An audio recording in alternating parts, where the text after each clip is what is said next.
नमस्कार। आज हम बात करेंगे हीट वेव की। हीट वेव की बात पिछले कुछ वक्त से तमाम वेबसाइट्स पर और अखबारों पर हो रही है। उसकी दो वजहें खासतौर पर हैं। पहली ये कि इस साल 2022 में मार्च के महीने ने पिछले 122 सालों का रिकॉर्ड तोड़ दिया। 122 साल में इतना औसत तापमान मार्च का कभी नहीं रहा जितना इस बार दर्ज किया गया है। अप्रैल के महीने का तापमान भी रिकॉर्ड तोड़ रहा है और पूरे भारत में, दक्षिण एशिया में इस वक्त जबरदस्त हीट वेव चल रही है जिसके दुष्प्रभाव काफी गहरे होने वाले हैं।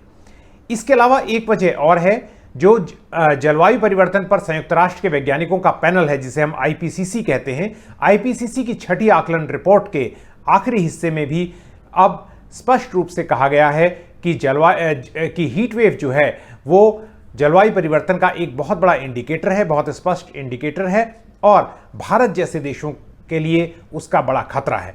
और वो खतरा इसलिए है क्योंकि ये देश की सबसे गरीब आबादी को सबसे ज्यादा प्रभाव डालने वाला है, उनकी एफिशिएंसी पर, उनकी जिंदगी पर, उनके स्वास्थ्य पर, उनकी रोजी रोटी पर। और आने वाले दिनों में ये पूरे देश की जीडीपी पर बहुत असर डाल सकता है अगर हम स्वास्थ्य पर पड़ने वाले प्रभावों को कुछ देर के लिए भूल भी जाएं उसके बावजूद। लेकिन हीट वेव के साथ जुड़े हुए जिस महत्वपूर्ण पहलू पर आज मैं आपसे बात करने वाला हूं वो है wet bulb temperature.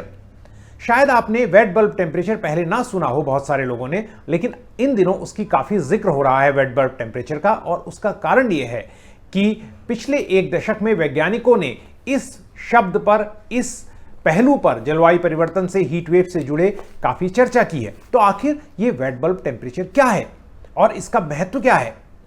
Wet bulb temperature को समझने के लिए आप पहले समझिए ठंड को।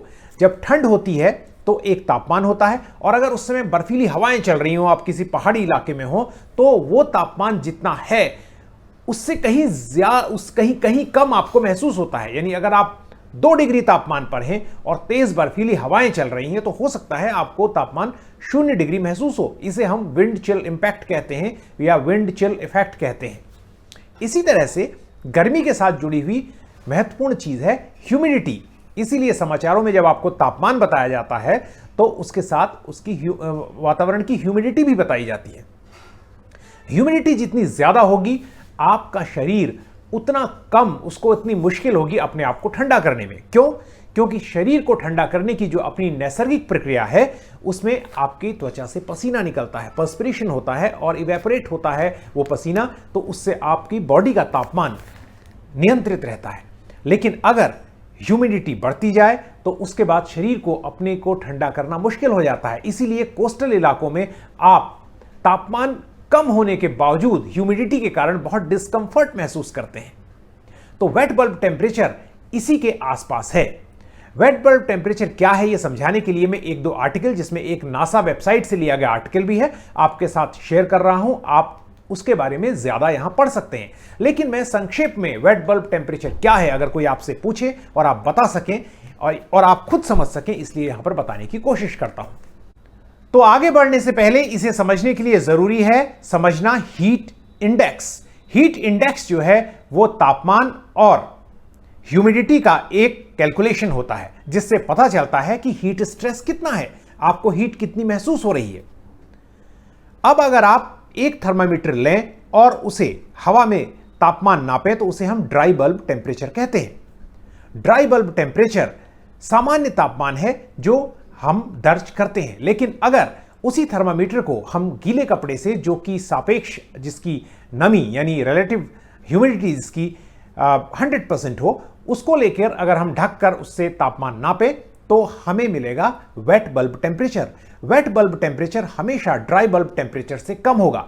लेकिन वातावरण में जैसे जैसे नमी बढ़ती जाएगी, वातावरण का तापमान बढ़ता जाएगा, जो कि जलवायु परिवर्तन और ग्लोबल वार्मिंग के कारण हो रहा है, तो ये वेट बल्ब टेम्परेचर भी बढ़ता जाएगा। और यही एक बहुत बड़ी समस्या आपके स्वास्थ्य के लिए, हम सबकी जान के लिए पैदा करता है। उससे पहले हम वेट बल्ब टेम्परेचर की डेफिनेशन को और आसान कर देते हैं। जैसे मैंने कहा कि गर्मी होती है, पसीना आता है, आपका शरीर पसीना आकर इवेपोरेशन से उसको ठंडा करता है और आप स्वस्थ बने रहते हैं। तो वेट बल्ब टेम्परेचर वो मिनिमम टेम्परेचर है जिस टेम्परेचर पर आपकी बॉडी या कोई भी ऑब्जेक्ट खुद को ठंडा कर सकता है। एक स्टेज ऐसी आती है जिसके बाद बॉडी या कोई ऑब्जेक्ट अपने आप को ठंडा नहीं कर सकता। वो जो थ्रेशहोल्ड है उसे हम वेट बल्ब टेम्परेचर कहते हैं। यानी एक टेम्परेचर की एक लिमिट है जिससे ज्यादा वेट बल्ब टेम्परेचर को नहीं बढ़ने देना है, क्योंकि उसके बाद आपकी बॉडी खुद को ठंडा ही नहीं कर पाएगी और आप बीमार हो सकते हैं, जान जा सकती है।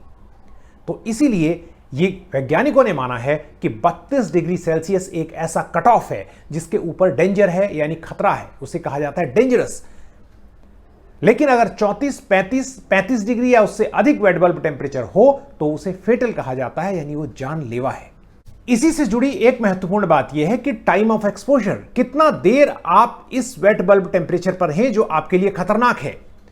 वैज्ञानिकों ने पाया है कि सस्टेन्ड एक्सपोजर जिसके लिए इस्तेमाल किया जाता है, अगर लंबे समय तक आदमी वेट बल्ब टेम्परेचर जो डेंजरस स्थिति में है यानी 32 डिग्री सेल्सियस से ज्यादा है तो वो खतरनाक हो सकता है, और 35 डिग्री से ज्यादा में तो जान भी जा सकती है। अभी तक दुनिया में ऐसी बहुत कम घटनाएं और ऐसी बहुत कम दिन आए हैं जब वेट बल्ब टेम्परेचर इस स्थिति तक पहुंचा है। लेकिन जलवायु परिवर्तन जिस तरह से अपने असर दिखा रहा है और ग्लोबल वार्मिंग बढ़ रही है, तो इस बात से हमें बिल्कुल बेखबर भी नहीं रहना चाहिए कि एक स्थिति ऐसी आ सकती है जब हम ऐसे बहुत सारे दिन देखेंगे एक साल के अंदर जहां वेट बल्ब टेम्परेचर डेंजरस या फेटल होगा। तो ग्लोबल वार्मिंग के लिए जो चिंता है या जलवायु परिवर्तन की जो चिंता है वो इसी आधार पर है कि इस तरह की घटनाएं, जैसे अलग अलग घटनाएं जलवायु परिवर्तन के प्रभाव दिखाई दे रहे हैं, वैसे ही वेट बल्ब टेम्परेचर के प्रभाव ना दिखाई दें। वैसे भी आप जानते हैं कि हीट वेव जो है वो अलग अलग तरीके से हमारे शरीर पर, हमारे रोजगार पर, हमारे समाज पर असर डाल रही है।